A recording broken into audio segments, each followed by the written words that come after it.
सभी को नमस्कार। मैं सुनीता कुमारी, सहायक आचार्य हिंदी, राजकीय महिला महाविद्यालय झुंझुनू। कल के वीडियो में हमने अंधेर नगरी नाटक की तात्विक समीक्षा पढ़ी थी। आज हम अंधेर नगरी नाटक का उद्देश्य पढ़ेंगे। भारतेंदु हरिश्चंद्र द्वारा रचित अंधेर नगरी एक लघु हास्य नाटक है, जिसके द्वारा एक नहीं अनेक उद्देश्य प्रकट किए गए हैं। यह युग का बोध कराने के साथ साथ लोगों की मानसिकता को प्रकट करने का कार्य भी करता है। लेखक ने अपने अन्य नाटकों भारत दुर्दशा, भारत जननी, वेदिकी हिंसा हिंसा न भवति की तरह इसमें भी सामाजिक, राजनीतिक, आर्थिक और धार्मिक विकृतियों को प्रकट किया है। जैसे इन नाटकों में इन्होंने इन सभी धार्मिक, राजनीतिक, आर्थिक विकृतियों को प्रकट किया था, वैसे ही अंधेर नगरी नाटक में भी प्रकट किया है। उसके लिए साहित्य मात्र मनोरंजन का कारक नहीं है, बल्कि ये जन जागरण का साधन है।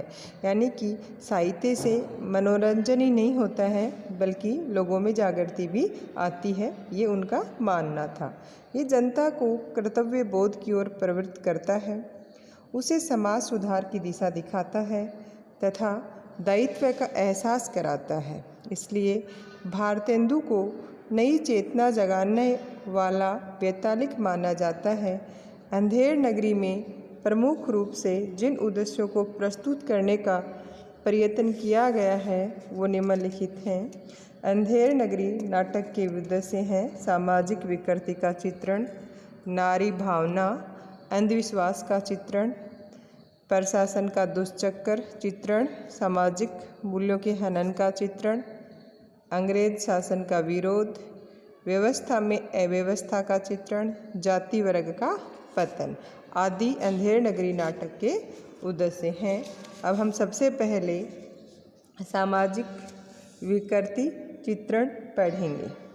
भारतेंदु का इस लघु आकार के प्रहसन में अनेक सामाजिक कुरीतियों और विकृतियों को पाठक के समक्ष लाने का प्रयत्न किया गया है। चूँकि रचना का आकार बहुत छोटा है, इसलिए उन्हें विस्तार देने का तो अवसर ही नहीं था, लेकिन उनकी ओर संकेत अवश्य किया गया है। उस समाज में छुआछूत और जातिवाद का बोलबाला था। जब अंधेर नगरी नाटक लिखा गया था, उस समय के समाज में छुआछूत और जातिवाद का बहुत ज़्यादा बोलबाला था। जाति प्रथा सारे समाज को खोखला कर रही थी। जातियाँ छोटी छोटी उपजातियों में बदलने लगी थी, जिस कारण हिंदू समाज कमज़ोर पड़ने लगा था। अब इसका एक उदाहरण उन्होंने इस अपने नाटिका में बताया है। ऐसी जात हलवाई जिसके 36 कोम हैं भाई, जैसे कलकत्ते के विल्सन मंदिर में मित्र ये, वैसे अंधेर नगरी के हम। ब्राह्मण वर्ग के लोग धर्म के नाम पर धन बटोर रहे थे। उनके लिए जाति पाति आदि सब बिकाऊ सामान है। और उसको भी एक उदाहरण से उन्होंने बताया है। जात ले जात टक्के शेर जात, यानी ब्राह्मण लोगों के लिए वो धर्म के नाम पे धन बटोर रहे थे और वो जाति पाति सब उसने ब्राह्मण लोग उसको क्या मानते थे, बिकाऊ मानते थे। 1 टका 2, हम भी अपनी जात बेचते हैं। टक्के के वास्ते कहाँ वैसी व्यवस्था दें, टक्के के वास्ते झूठ को सच करें, टक्के के वास्ते ब्राह्मण से मुसलमान, टक्के के वास्ते हिंदू में क्रिस्तान। यानी कि जाति पाति सब बिकाऊ थी उस समय, तो उसका चित्रण, सामाजिक विकृति का चित्रण इस नाटक में किया गया है।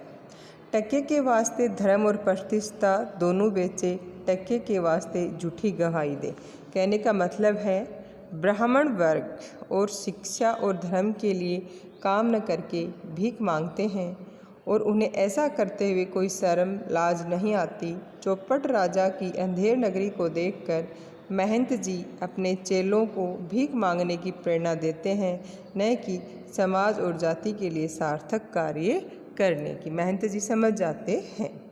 दूसरा उद्देश्य है नारी भावना। भारतेंदु ने अपने नाटक के माध्यम से तत्कालीन समाज में वेश्यावृत्ति के बोलबाले की ओर संकेत किया है कि उस समय के समाज में वेश्यावृत्ति का बोलबाला था। तब उच्च और मध्यम वर्ग के लिए सामान्य व्यवहार माना जाता होगा और न जाने कितने घरों को नष्ट कर रहा होगा। नारी के लिए समाज में कोई अच्छा स्थान नहीं था, यानी नारी को वेश्यावृत्ति से नारी ग्रसित थी। तो अब यहाँ उदाहरण दिया है, वेश्या जोरू एक समान, बकरी गऊ एक करी जाना। घासी राम चने जोर गरम बेचता हुआ उस समय की प्रसिद्ध वेश्याओं के नाम बड़ी सहजता से लेता है, जैसे कोई बहुत अच्छा काम कर रहा हो। घासी राम है जो गरम चने बेचता है, तो वो वेश्याओं के नाम यहाँ इस उदाहरण में ले रहा है। चन्ना खाए तो की मैना, बोले अच्छा बना चबेना। चन्ना खाए खफूस मुन्नी, बोले और नहीं कुछ सुने। वैसे तो बनारस नगरी पवित्र मानी जाती रही, लेकिन लगता है कि वहाँ नारी का विशेष सम्मान न रहा हो।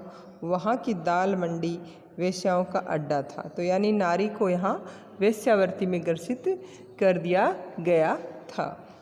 तो इसका उदाहरण है, चूरन चला दाल की मंडी, इसको खाएगी सब रंडी। इस तरह से कई उदाहरणों के साथ यहाँ नारी भावना को समझाया गया है। बाजार में जगह जगह युवक युवतियों पर बुरी दृष्टि डालते थे। भोली भाली गरीब युवतियों पर पैसे और शक्ति का जाल डालने वाले युवकों की कोई कमी नहीं थी। कुछ युवतियां भी तरह तरह से उन्हें उलझाने का प्रयत्न करती थी। अब हम इसका तीसरा उद्देश्य पढ़ेंगे, अंधविश्वास का चित्रण। अंधविश्वास के चित्रण में हम पढ़ेंगे कि तत्कालीन समाज में अंधविश्वासों का बोलबाला था। राजा हो या मंत्री, कोतवाल आदि सब अंधविश्वासी थे कि वहाँ चाहे राजा हो, चाहे मंत्री हो, चाहे कोतवाल हो, सभी अंधविश्वासी थे। वे तरह तरह की कुरीतियों में विश्वास करते थे। नाटक के अंतिम अंक चौपट राजा के मूर्खता भरे आदेश से जब गोवर्धन दास को फांसी के फंदे पर लटका ही जाने वाला था कि महंत जी ने उन सबके अंधविश्वास का लाभ उठाकर राजा को स्वेच्छा से फांसी के फंदे पर लटकने के लिए प्रेरित कर दिया था। कि जब गोवर्धन दास को फांसी दी जा रही थी तो महंत जी ने इन सबको मूर्ख बना करके ऐसा कहा कि ऐसा संयोग है, इसमें जिसको फांसी होगी वो स्वर्ग में जाएगा। तो इस अंधविश्वास से ही ग्रसित होकर राजा स्वेच्छा से फांसी पर लटक गया था। एक विशेष मुहूर्त में मृत्यु प्राप्त करने से बैकुंठ की प्राप्ति का अंधविश्वास उनके मन में बैठा हुआ था। तो इस नाटक का उद्देश्य अंधविश्वास का चित्रण करना भी है। अब हम इसका चौथा उद्देश्य पढ़ेंगे, प्रशासन का दुष्चक्र चित्रण। तत्कालीन समाज में अधिकारी सदा लूटमार मचाए रहते थे। वे जनता को अकारण परेशान करते थे। वे रिश्वत खाते थे। अब इसमें है, चूरण अमले सब जो खावे, दूनी रिश्वत तुरंत पचावे। तो यहाँ प्रशासन का दुष्चक्र का चित्रण किया गया है और कहने का मतलब है कि उस समाज के अधिकारी थे, वो लूट मार मचाए हुए थे और जनता को बिना मतलब ही परेशान करते थे और रिश्वत लेते थे। अब है सामाजिक मूल्यों के हनन का चित्रण, भी इस नाटक का उद्देश्य है। तत्कालीन अंग्रेजी शासनकाल में देश में युगों से स्वीकार किए जाने वाले सामाजिक मूल्य तेजी से नष्ट हुए थे।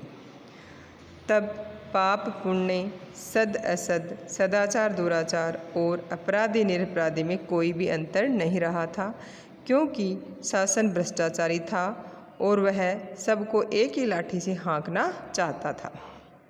इसमें एक उदाहरण दिया है, नीच ऊंच सब एक ही ऐसे, जैसे भंडवे पंडित तैसे, कुल मरजात न मान बढ़ाई, सब एक से लोग लुगाई। फिर आगे बताया है, जिस राज्य में वेश्या और पत्नी का एक ही स्तर माना जाए, उसके सामाजिक मूल्य की महज कल्पना की जा सकती थी। सत्य बोलने वाले को दुत्कारा जाता है और झूठ बोलने वाले को ऊंचा उठाया जाता है।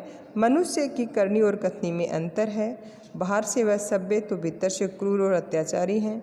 सच बोलने वाला व्यक्ति जूते खाता है और झूठा तरह तरह से समाज में सम्मानित होता है और लोगों में विवेक पूरी तरह से समाप्त हो गया था। इसलिए इस नाटक का मुख्य उद्देश्य है सामाजिक मूल्यों के हनन का चित्रण।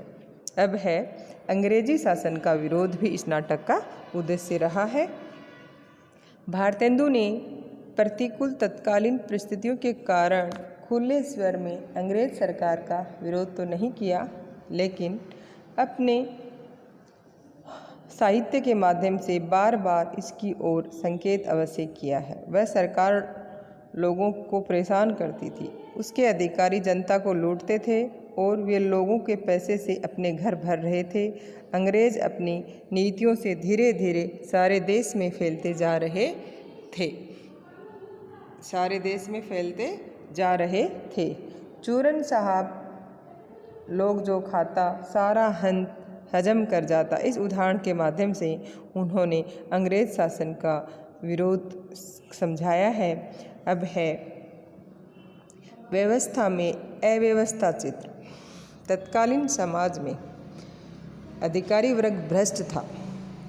उनके लिए व्यक्ति का बुद्धि, कौशल और गुणों से युक्त होना महत्वपूर्ण नहीं था, बल्कि उसका भ्रष्ट और रिश्वतखोर होना था। न्यायालयों में कार्य करने वाले लोग भ्रष्ट थे। जैसे उदाहरण दिए हैं, जैसे काजी वैसे पाजी, रेत राजी टक्के शेर भाजी। चूरन अमले सब जो खावे, दूनी रिश्वत तुरंत पचावे। चूरन पुलिस वाले खाते सब कानून हजम कर जाते। इन उदाहरणों के माध्यम से उन्होंने अव्यवस्था का चित्रण किया है। अंग्रेजों के शासनकाल में अधिकारियों का कार्य भ्रष्ट तरीके से पैसा लूटकर अंग्रेजों की जड़ें भारत में जमाना था। वे उनके काले कारनामों पर स्वीकृति की मोहर लगाया करते थे। पुलिस वालों के लिए कोई नियम कानून नहीं थे। कानून की रक्षा करने वाले ही कानून तोड़ते थे। सारे देश में अराजकता थी। अंधाधुंध मचो सब देशा, पूरे देश में अंधाधुंध मचा हुआ था। भारतेंदु ने पाठकों, दर्शकों और उनके काले कारनामों से परिचित कराया था, ताकि उनके विरुद्ध उनकी भावनाएं जागृत हो सकें और उनका उद्देश्य जाति वर्ग का पतन भी इस नाटक का उद्देश्य है। भारतेंदु ने अपने युग में ब्राह्मणों के द्वारा किए गए शोषण का प्रभाव पूर्ण चित्रण किया है और माना है कि उन्होंने धर्म को भी व्यापार बना दिया है। जब चाहे और जिससे चाहे वे पैसे के लालच में उसका धर्म परिवर्तन करा देते थे। मतलब भारतेंदु मानते हैं कि ब्राह्मण जो थे पैसे लेकर के उनका धर्म परिवर्तन करा देते थे। इन बातों को निम्न उदाहरणों से बताया गया है। जात ले जात टक्के शेर जात, 1 टका दो हम अभी अपनी जात बेचते हैं। टक्के के वास्ते ब्राह्मण से धोबी हो जाएं और धोबी को ब्राह्मण कर दें। टक्के के वास्ते जैसे कहो वैसी व्यवस्था बना दें। तो इन सब बातों से बताया गया है कि वहाँ जाति वर्ग का पतन हो रहा था और उसका उद्देश्य इस नाटक में जाति वर्ग का पतन के बारे में बताना था। इस नाटक का उद्देश्य तत्कालीन समाज में महाजन लोगों का शोषण करते थे। सामान्य जनता को मेहनत से कमाया हुआ धन तरह तरह के बहाने से डकार जाते थे। इस बात को इस उदाहरण से बताया गया है कि चूरण सभी महाजन खाते, जिससे जमा हजम कर जाते। चूरण खाते लाला लोग, जिनको अकील अजीर्ण रोग।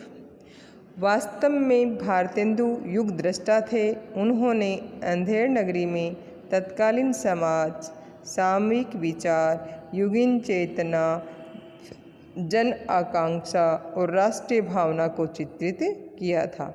हास्य का सहारा लेकर उन्होंने कुशासन, विवेकहीनता के दुष्परिणाम, न्याय व्यवस्था के दोष और नैतिक हनन को प्रस्तुत किया था, ताकि वह समाज के समक्ष भ्रष्ट राजतंत्र और दूषित न्याय व्यवस्था को प्रस्तुत करें। इसकी प्रासंगिकता आज भी है, क्योंकि हमारा शासन तंत्र और न्याय व्यवस्था अभी भी भ्रष्ट है।